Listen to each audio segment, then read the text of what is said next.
బాలకాండలోనే అహల్య వృత్తాంతం ఉంది. ఇది కేవలం 45 శ్లోకాలు, దాదాపు 45 శ్లోకాల్లో ఈ కథ అంతా నడుస్తుంది. కానీ చిత్రం ఏమిటంటే ఈ 45 శ్లోకాలలో జరిగిన కథకు సంబంధించి భయంకరమైన ప్రచారాలు జరిగినాయి. గత భాగంలో మనం చెప్పుకున్నాం అహల్య రాయిగా పడి ఉండే కథ. దానికి సంబంధించే ఇంకొకటి లోకంలో బాగా వ్యాప్తిలో ఉన్న కథ ఏమిటంటే ఇంద్రుడు అహల్య పైన కన్నేసి గౌతమ మహర్షి లేని సమయంలో వచ్చి ఆయన రూపంలో ఉండి ఆయన కోడై కూసి గౌతముడు వెళ్ళిపోగానే స్నానానికి ఈయన అహల్యతో కూడడం, వెంటనే ఇది సమయం కాదు కదా అనుకొని గౌతమ మహర్షి మళ్ళీ ఆశ్రమానికి రావడం, అక్కడ తన భార్యతో ఇంద్రుడు ఉండడాన్ని చూసి ఆగ్రహోదగ్రుడై గౌతముడు ఇంద్రుని శపించినాట. ఏమని? నీ ఒళ్ళంతా యోనులైపోవుగాక. ఎందుకంటే కాముకత్వం అనేది నీలో చాలా తీవ్రంగా ఉంది కనుక నీ ఒళ్ళంతా యోనులైపోవాలి అన్నట. దాన్నే మన వాళ్ళు గంభీరంగా ఒళ్ళంతా కళ్ళు కావాలి అని అన్నారు. అంటే ఆ రెండింటికి కొంత సామ్యం ఉన్నందుకు కొద్దిగా అట్లా వచ్చి ఉంటుంది. అందుకే అప్పటి నుంచి సహస్రాక్షుడు అని ఇంద్రునికి ఒక పేరు. అంటే 1000 కళ్ళు గలవాడు. 1000 కళ్ళు అంటే ఏమిటి ఇక్కడ? అంటే శరీరం అంతా కళ్ళు కలిగినవాడు, అంటే ఒక రకంగా శరీరం అంతా యోనులు కలిగినటువంటి వాడు. అతనికి అసహ్యంగా అనిపించింది, తన రూపం తానే చూసుకోలేకపోయినాడు. అప్పుడు మళ్ళీ గౌతమ మహర్షిని ప్రాధేయపడితే ఆయన ఏదో దానికి శాప వృత్తాంతం ఏదో నివృత్తి చేసేటువంటి ఒక విధానాన్ని చెప్పినాడని మన కథ. అయితే ఇక్కడ 2 అంశాలు మనం గమనించాలి ఈ కథలో. ఒకటి, ఇంద్రుడు కోడై కూయడం. 2, ఇంద్రునికి ఒళ్ళంతా కళ్ళు కావడం. ఈ రెండింటిని గమనించాలి. నిజంగా ఇంద్రుడు కోడై కూసినాడా? ఈ విషయం వాల్మీకి రామాయణంలో లేదు. ఎందుకు అంటే ఒక రకంగా మనం ఆలోచిస్తే ఋష్యాశ్రమాల్లో ఆవులు ఉండేటువంటివి, అక్కడక్కడ నెమిళ్ళు ఉండేటువంటివి, జింకలు ఉండేటువంటివి, కానీ కోళ్ళు ఉన్నాయి అన్నట్టుగా మనకి ఎక్కడ కనపడదు.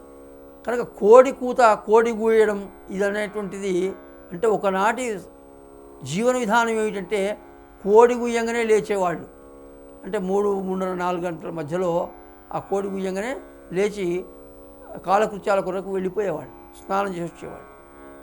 అంటే ఒకనాడు అది అలారంలాగా, గడియారంలాగా కోడి. కానీ ఋష్యాశ్రమాలకు అది వర్తించదు అనిపిస్తుంది. ఎందుకంటే ఋషులు మనోనియంత్రణ కలిగిన వాళ్ళు అలారం పెట్టుకోవాల్సిన అవసరం లేదు, లేక ఏదో కూత వింది లేవాల్సిన అవసరం లేదు. వారు సరిగ్గా ఆ సమయానికి లేవగలుగుతారు. ఇప్పటికీ అలాంటి వ్యక్తులు సమాజంలో కొంతమందిని చూస్తాం. వాళ్ళు ఎన్ని నిమిషాల కంటే అన్ని నిమిషాలకే వాళ్ళు చేస్తారు. అంటే వాళ్ళ మనస్సు ఆ విధంగా దానికి ఎత్తుకుపోయింది అన్నట్టు. ఆ విధమైనటువంటి మనోనియంత్రణ వాళ్ళకు ఉంది అని మనం తెలుసుకోవాలి. అందుకొరకు ఇంద్రుడు కోడై కూయడం అనేటువంటిది వాల్మీకి రామాయణంలో ఎక్కడ లేదు, కనిపించదు కూడా. కానీ లోకంలో గ్రామీణ ప్రాంతాల్లో అది ఒక అలవాటు ఉంది కనుక అట్లా కథ అది వ్యాప్తిలోకి వచ్చి ఉండవచ్చు కాక. ఇక 2వ విషయం, ఇంద్రునికి ఒళ్ళంతా కళ్ళు కావడం.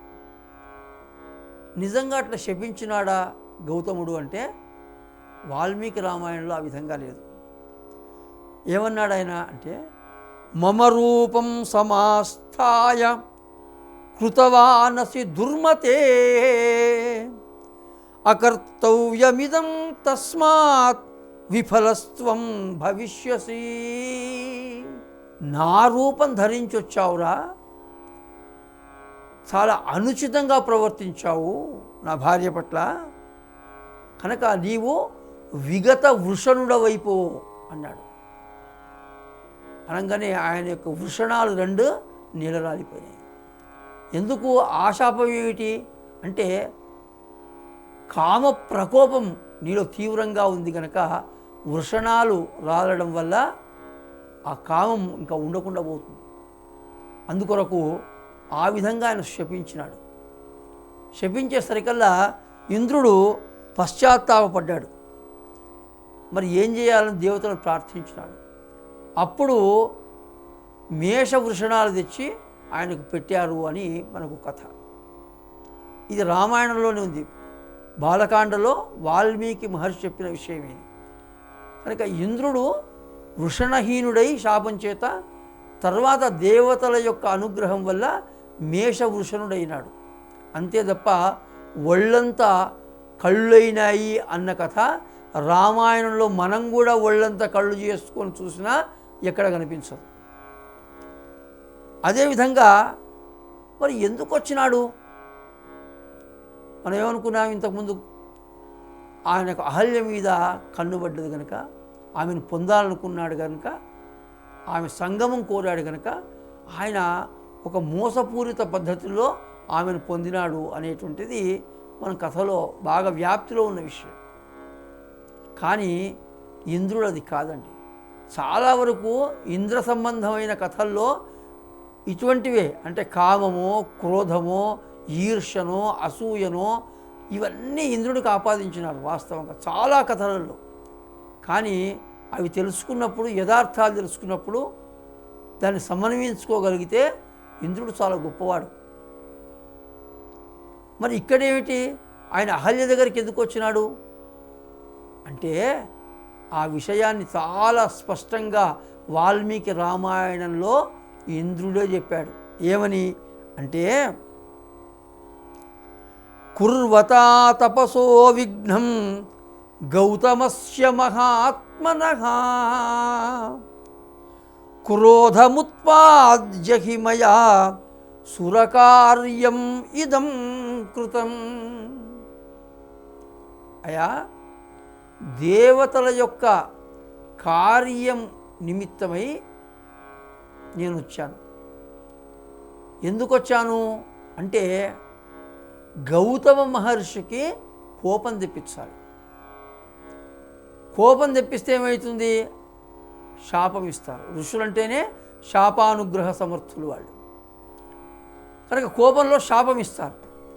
శాపం ఇస్తే ఏమవుతుంది? ఆయన తపస్సు వ్యయమైపోతుంది. అది అక్కడ రహస్యం.